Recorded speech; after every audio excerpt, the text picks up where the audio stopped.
నియోజకవర్గం TDP MLA అభ్యర్థి Pulivarthi Nani nomination మహోత్సవం గురువారం అట్టహాసంగా జరిగింది. ఎక్కడ చూసినా జనం, ఎటువైపు చూసినా జనం.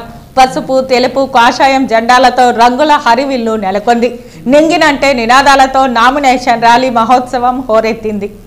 తిరుపతి జిల్లా చంద్రగిరి నియోజకవర్గ టీడీపీ ఎమ్మెల్యే అభ్యర్థి పులివర్తి నాని నామినేషన్ కార్యక్రమానికి పాకాల, చంద్రగిరి, తిరుపతి రూరల్, చిన్నగొట్టికల్లు, ఎర్రవారిపాలెం, రామచంద్రాపురం మండలాల నుండి వేలాది మంది జనసందోహం మధ్య తిరుపతి ఆర్డీఓ కార్యాలయంలో గురువారం టీడీపీ ఎమ్మెల్యే అభ్యర్థిగా నామినేషన్ దాఖలు చేశారు.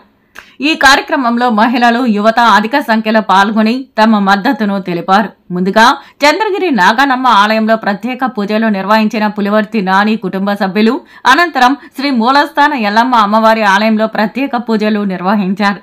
టవర్ క్లాక్ కూడల్లో అంబేద్కర్ విగ్రహానికి పూలమాల వేసి నివాళులు ఘటించారు. ఎక్కడ చూసినా జనసందోహం, ఎటువైపు చూసినా జనం.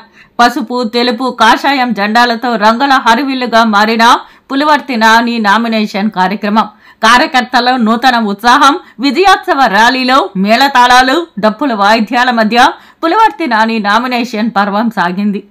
ఈ సందర్భంగా టీడీపీ చంద్రగిరి ఎమ్మెల్యే అభ్యర్థి పులివర్తి నాని మాట్లాడుతూ రాష్ట్రం అభివృద్ధి చెందాలంటే యువతకు ఉద్యోగ అవకాశాలు కల్పించాలన్నా సైకిల్ గుర్తుకు ఓటు వేసి తెలుగుదేశం పార్టీని గెలిపించి నారా చంద్రబాబు నాయుడిని ముఖ్యమంత్రిని చేయాలని, అలాగే చంద్రగిరి నియోజకవర్గంలో సైకిల్ గుర్తుకు ఓటు వేసి అఖండ మెజారిటీతో పులివర్తి నానిని గెలిపించాలని పేర్కొన్నారు. ఈరోజు ఎలక్షన్ నామినేషన్ సందర్భంగా చంద్రగిరి నియోజకవర్గ తెలుగుదేశం పార్టీ కుటుంబ సభ్యులు, బీజేపీ పార్టీ కుటుంబ సభ్యులు, జనసేన పార్టీ కుటుంబ సభ్యులు అందరూ కూడా స్వచ్ఛందంగా తరలివచ్చి దిగ్విజయం చేసినారు. వాళ్ళందరికీ కూడా పేరు పేరున ధన్యవాదాలు తెలియజేసుకుంటాను. అదేవిధంగా చంద్రగిరి ప్రజలు కూడా స్వచ్ఛందంగా రావడం జరిగింది.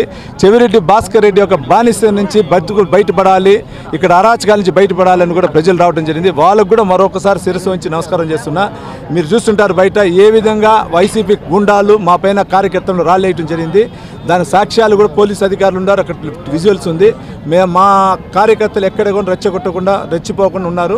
మేము ఇదే విధంగా మా కార్యకర్తలకు ఒకటే విన్నపం, వాళ్ళు ఎంత రెచ్చగొట్టినా మనం 13వ తేదీ వరకు రెచ్చిపోకుండా మనం వెళ్దాం. వాళ్ళు మనల్ని ట్రాప్ చేస్తూ ఉన్నారు. కులాల మధ్య, మతాల మధ్య చిచ్చు పెట్టేదానికి చెవిరెడ్డి ప్లాన్, దయచేసి దీన్ని చూడండి. ఎందుకంటే గత 2 రోజుల నుంచి మన నామినేషన్ వేసే సందర్భంగా ఏ విధంగా ప్రవర్తిస్తున్నారు అధికారులు మీరు చూశారు. కాబట్టి ప్రతి ఒక్కరూ దీన్ని సహకరించాలని కూడా కోరుకుంటున్నారు.